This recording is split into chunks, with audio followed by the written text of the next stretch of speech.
Isang mapagpalang araw mga kalingap, mga kababayan, ano? At ayan, mayroon tayong pupuntahan na mga senior citizen daw po, no?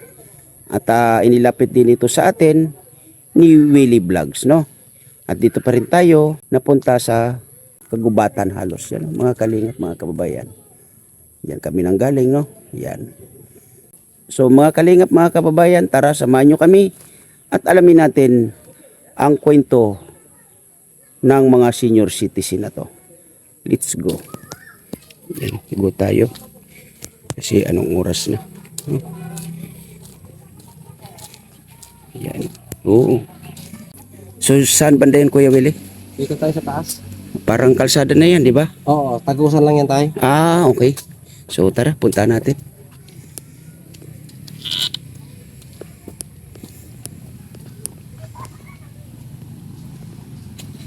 Oh, ang gaganda ng ano. Ano to, Kuya Willie? Ang ano yan tayo? Ano daw yan tayo? Gamot. Ah, gamot. Oh.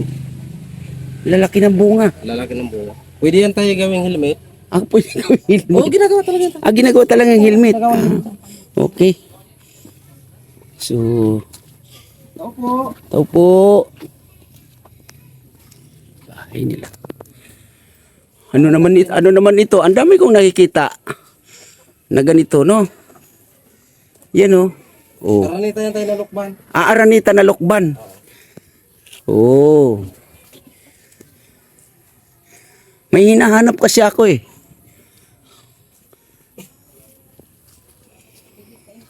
Yan. Ito po.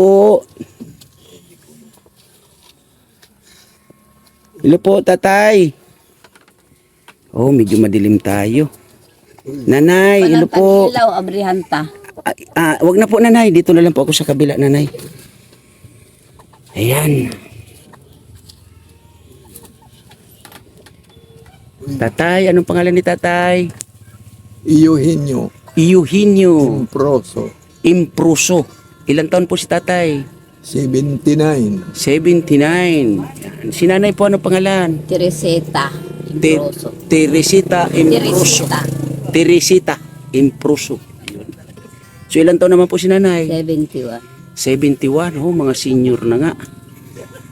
So saan po mga anak ninyo, nanay? Wala didi. Wala dito.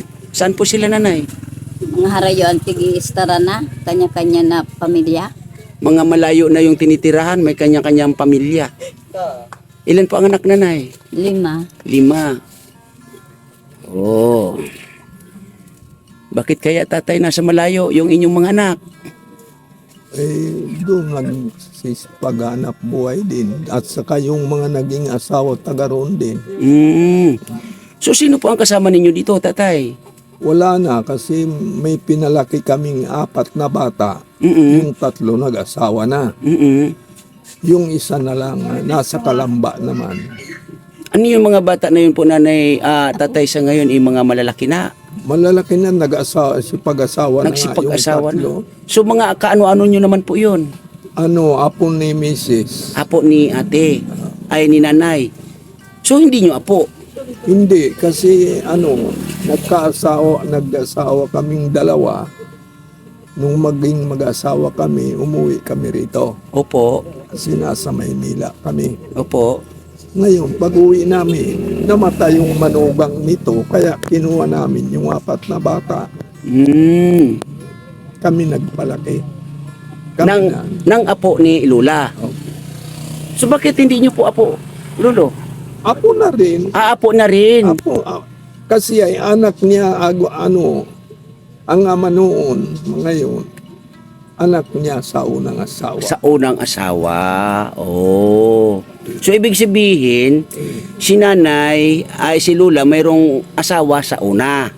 Oh. Ikaw naman po, tatay. Mayroon din ako, kaya lang namatay. Balo na ako Balo ka rin. nung makuha ko siya. Oh. So ilan ang edad mo nung tatay nung naasawa mo si nanay? 59. 59. So si nanay noon, ilang taon ka nung nanay? 42. 42. So hindi na kayo nagkaanak, nanay? Ni tatay? Buntis man ako pero na laglag.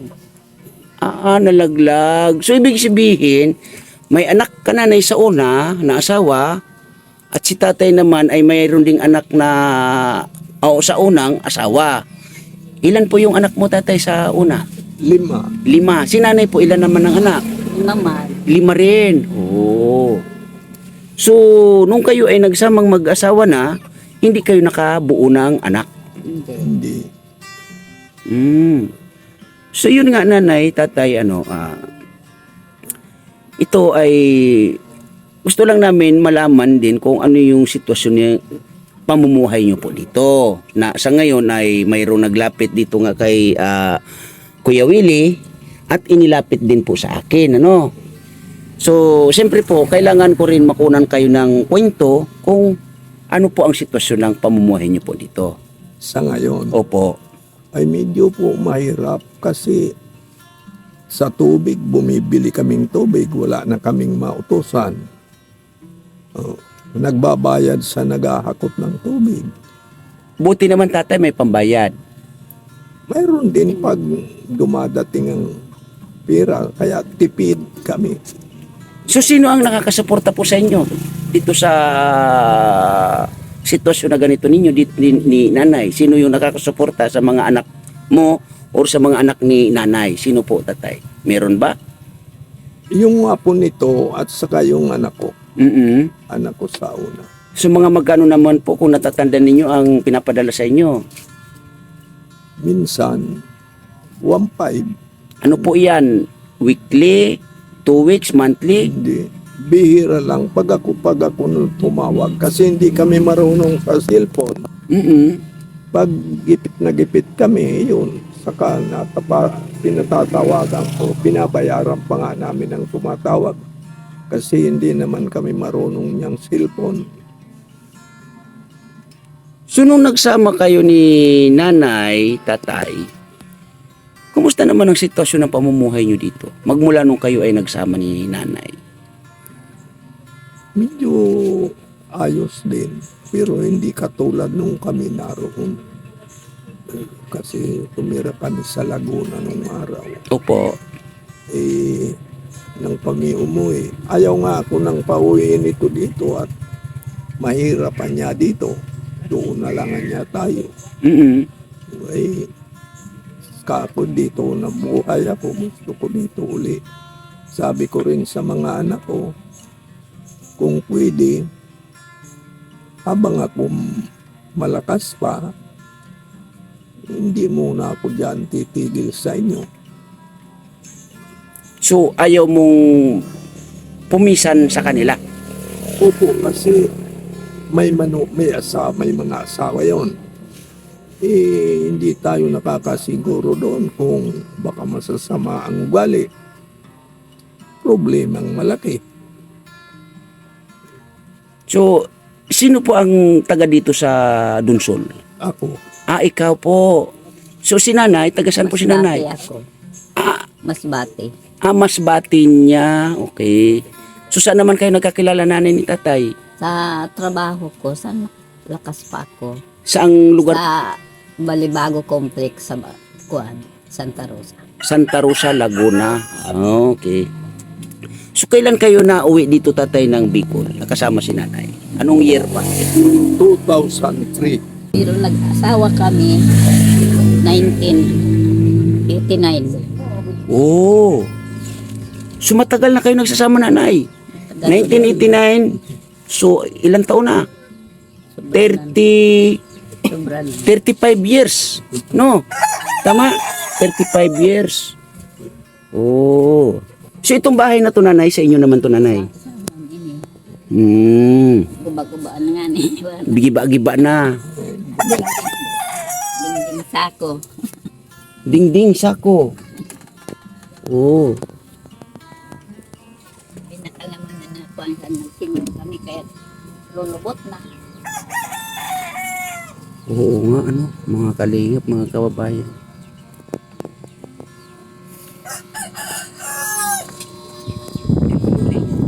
Ay, hindi naman pala talaga totally flooring.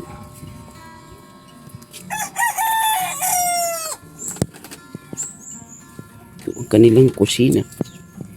Oh. Oh. So yun nga, nanay, no, yung pang-araw-araw ninyo po dito, nanay, kumusta naman? Oh.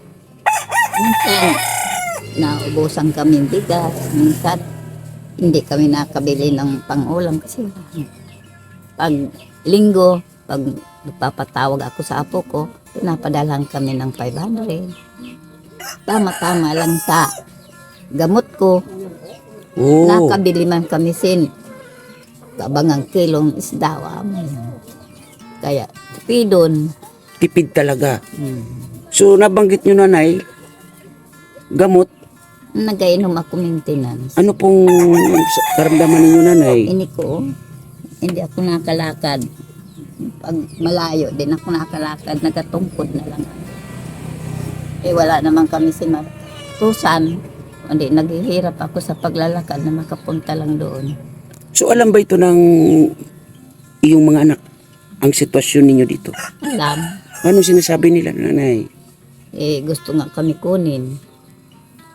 Ayaw naman ni Agong. Dahil dito na lang daw kami. So paano yan? Yung sitwasyon ng pamumuhay nyo dito ay ganito. Pag magpadala ang anak niya na sa una, tipid na tipid, makabili lang naman siya sinbulong and sobra. Yun lang ang panggurugastos namon. Yun lang ang pangguro gastos ninyo. Ang gamot ngayon, nanay, medyo may kamahalan. Oo, yan, burubak sa mga gamot. Box ang binibiling gamot.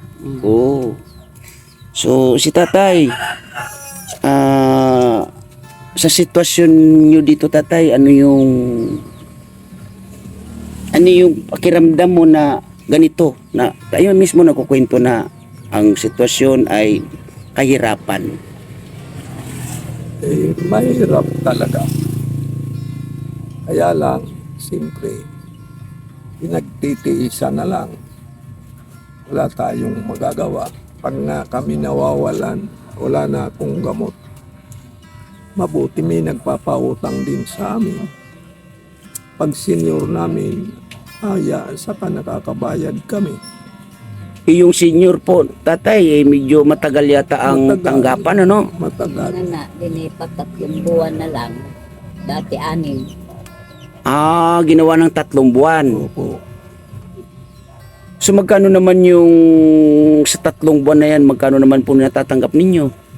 Kaming mag-asawa, size 6,000. So sa palagay nyo, nanay, tatay, okay naman, kasya naman sa inyo yan. kinukulang. Kulang pa rin basta Kinukulang. gamot kami, maubusan kami ng gamot. Kulang na kulang talaga kami. So, yun nga, tatay, no? Kasi may mga anak kamo, ikaw sa una, at may mga anak din si nanay sa una. So ikaw po, tatay, unahin natin, ano?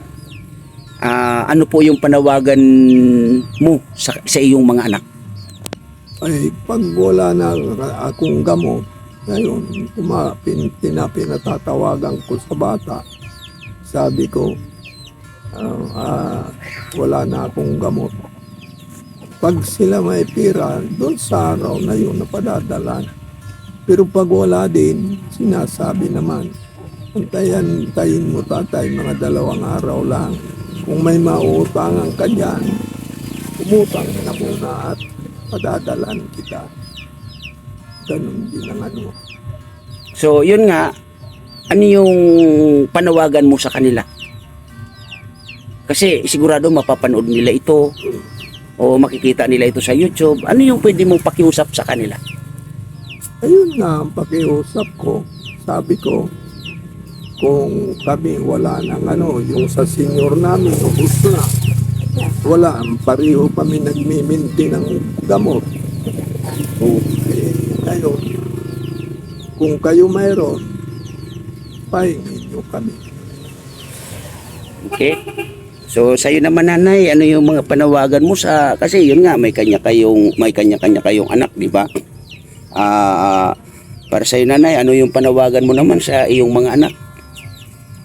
Kung naririnig nila na nagkukwento ako dito, Kung mayroon sila, padalhan kami.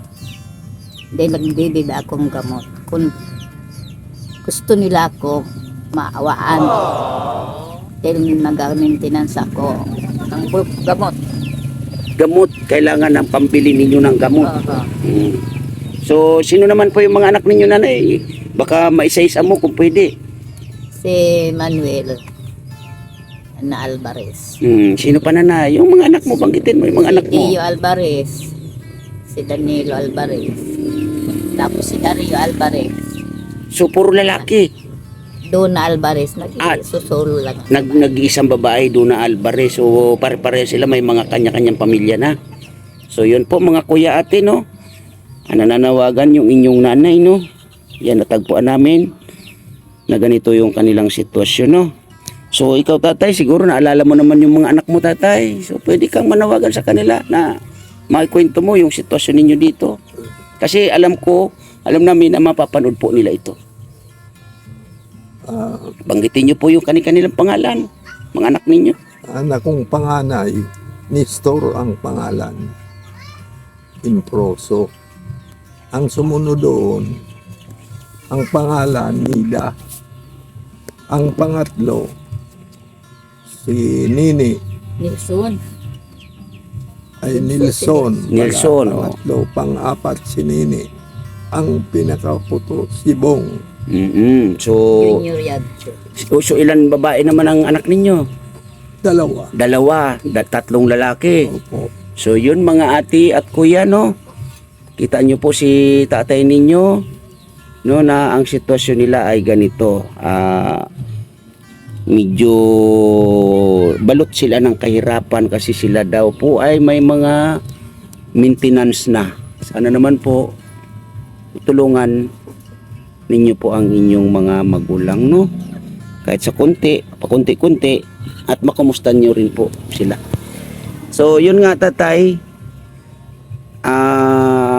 para sa iyo tatay, ano yung pinaka importante dito sa inyo maliban sa gamot? Ay, yung sa konsumo naman. Pang araw-araw. Opo. Okay? So, ikaw po nanay, ano yung pinaka importante po dito sa inyo?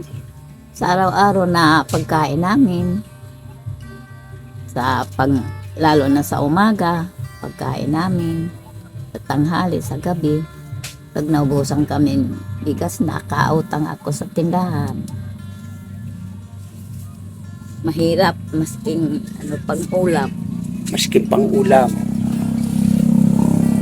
Tuyo, nakautang kaming tuyo. Oo.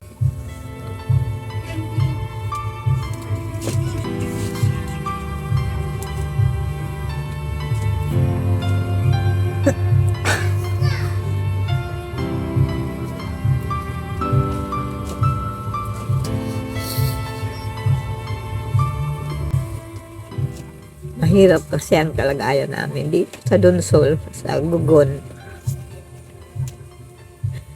Wala kaming na kikilingan sa amin kahirapan. Ilan mga anak ko, wala rin. Naglalako lang sila. So, ano yung mga kabuhayan ng mga anak nyo dito doon nanay sa Maynila? Naglalako sila ng isda. Kung saan-saan na lugar sila nakarating. Oo. Yun ang hanap buhay nila. Kaya, kung sino man ang marunong maawa sa amin, kayo na lang bahala sa amin kung ano ang magagawa niyo sa amin na tulong. Marami din salamat, matulungan kami nito sa aming kahirapan. So tatay, ano po yung karamdaman ninyo tatay? Ano po yung sakit ninyo? Sa ano po, yung dito sa baga. So ano ang findings na kapag patsika po ba kayo niyan? Opo, Ano po yung findings ng doktor sa inyo? hindi na raw po pwedeng bigyan ako ng gamot na matitinding gamot kasi baka hindi ko raw kayanin. Dati tili ang niya. So ngayon, okay naman yung inyong baga, hindi naman masasabing Yung bang lalayuan ko ay ng tao, hindi naman. Okay naman yung... Hindi naman. Okay. So, gamot ang kailangan. Pero yun lang, pero yun nga, ang gamot ay yung mga mild lang na gamot na para sa baga. O yung katulad niyang salbutamol na pausok. Kasi, Kasi hika. humihingal ako. Hika. Oh. Si nanay naman, ano yung karamdaman ni nanay? Ito ko. Yun Hindi yung... ako nakalakad kasi Oo, yung kanina, yung sabi ninyo, hindi nakakalakad. Maliban dyan, wala naman iba nanay. nahihilo ako na hindi ako nakapagtulog na minsan sa isang gabi magdamag di ako nakakatulog. Insomnia. So, kailangan nyo ng turoksamol. Turoksamol. Ano ba yun? Ano ba yun, Ate Helen? Ano bang gamot yun, yung pampatulog? Nakalimutan ko yung pangalan nun. Nag-ano na kami ako sa doktor. Opo, ano sabi? Binigyan lang akong gamot na pampatulog tapos nahihilo. Anong tawag niya? Yung nahihilo ay, anong tawag nun? Hindi, may tawag dyan eh. Yung vertigo.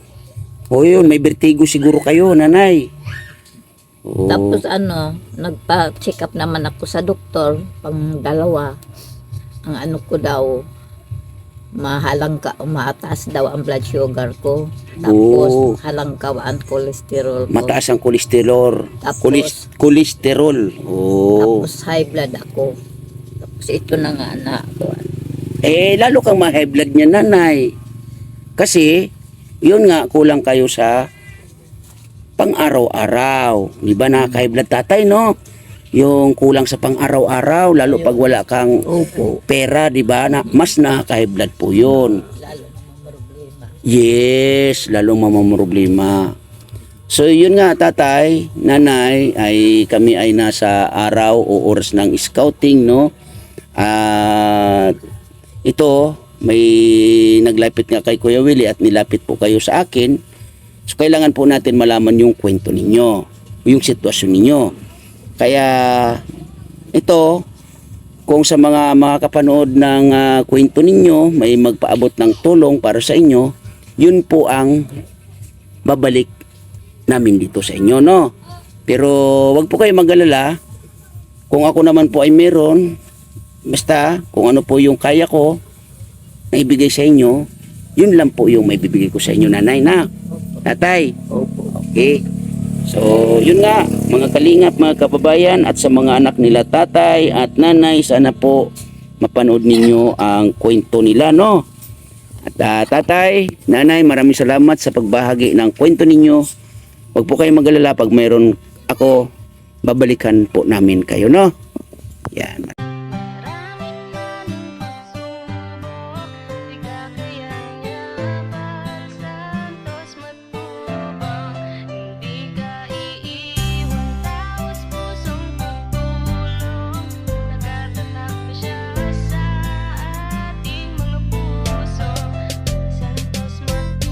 Isang tao naniniwala na maski na kailangan natin ng pagmamahal, tunay na walang katulad, nag-iisang Kuya Bal. Marami pa natutulungan at habang tumatagal, lumalawak ang paglingap, biyayan dala-dala at hindi na mawawala. Ikaw lang ang nag-iisa, Kuya Bal, walang katumbas ang dinulot mo saya sa mga taong tinulungan mong hindi naging iba. Itinuring silang kapamilya kahit di mo kadugo, ginabayan, inalalayan mo sila ng totoo. Tunay na walang katulad, kaya ka pinagpapala. Sana ingatan mo pati ang kalusugan mo. Ikaw ang liwanag sa dilim at sa kanila naniwala. Kuya Bal na walang sawang tumutulong na may pag-usay. Di namin malilimutan mga mabuti mong gawa. Nakasubukan